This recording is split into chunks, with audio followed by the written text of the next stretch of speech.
Retirement is supposed to be a time of peace and security.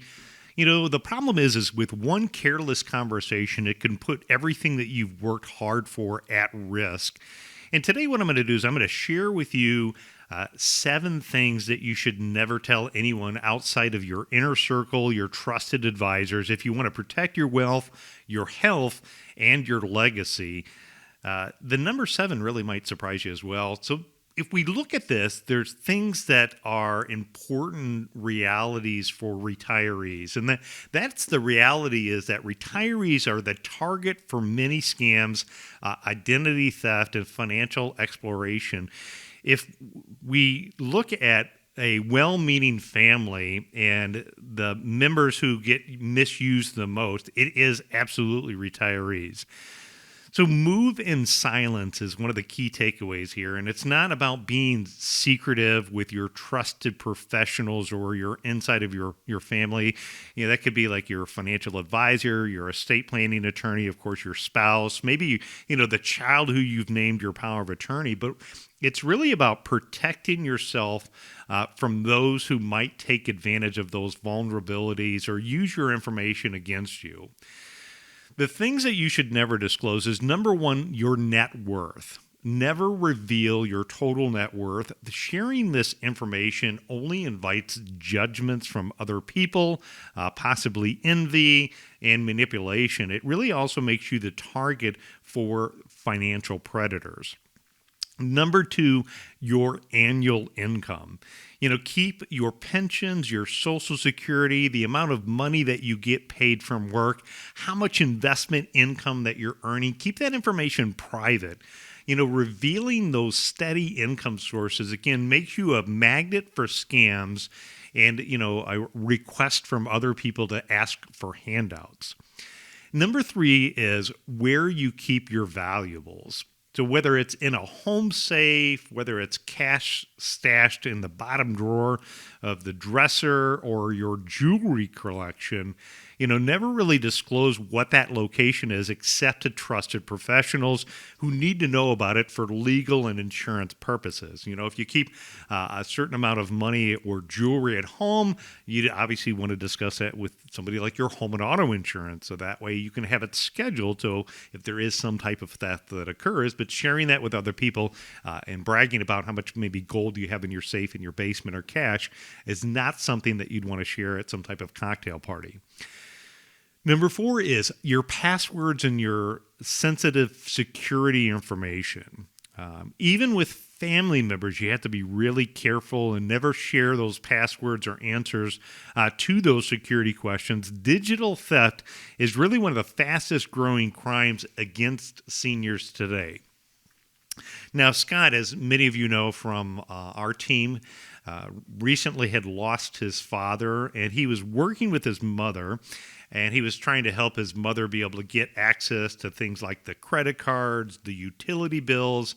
And in their situation, Dad was one of the most common ones that had all of that login information. So in his situation, the passwords and security information, they found it difficult because the spouse didn't know that. But again, what I'm encouraging you to do is be very careful on who you share that password and security information with.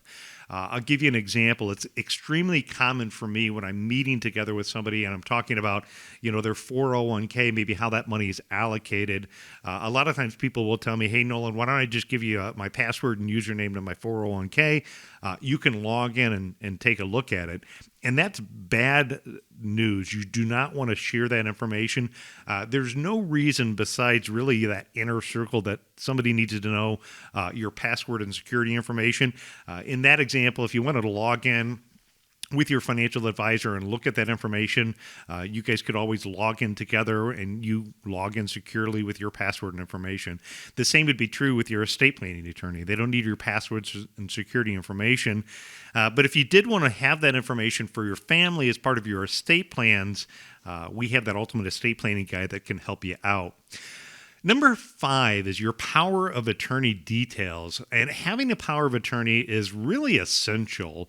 I think it's essential for anybody over the age 18 to have a power of attorney, but be careful and, don't really broadcast who has that authority. Oversharing, it could create some confusion. It opens the door for other potential abuse. Only disclose that information privately with the person directly named and your trusted advisors. Number 6 is inheritance and estate plans. Don't advertise who gets what in your will or your trust. This information can be used for family conflicts. Before you're gone, all of a sudden you have unwanted pressure from potential beneficiaries. Friends, distant relatives, or even scammers really may try to get you to disclose information about your inheritance, your estate plans. They think if you have significant assets to pass on, you could be even more at risk. So public knowledge of inheritance plans can make you a target.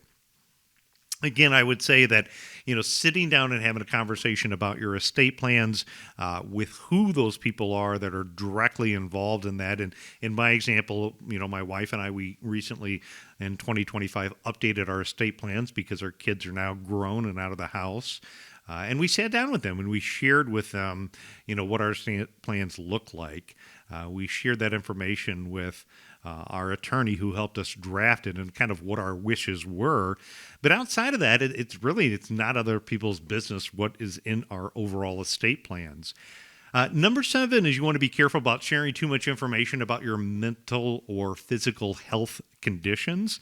I'd even say that to be true with your employer. It might impact what your employment looks like. Unfortunately, when you have cognitive vulnerabilities, or if you even have physical, health challenges that you could be facing, it puts you probably as a higher target to be exploited financially and even emotionally. So keep those health challenges private, except with those medical professionals, your designated caregivers, and your inner circle. If you look at this and you think about all of those areas, again, don't share your net worth, your annual income, where you keep your valuables, your passwords and security information, your power of attorney details, inheritance and estate plans, and your mental or physical health conditions. Retirement isn't just about security and smart investments. It's about protecting your information.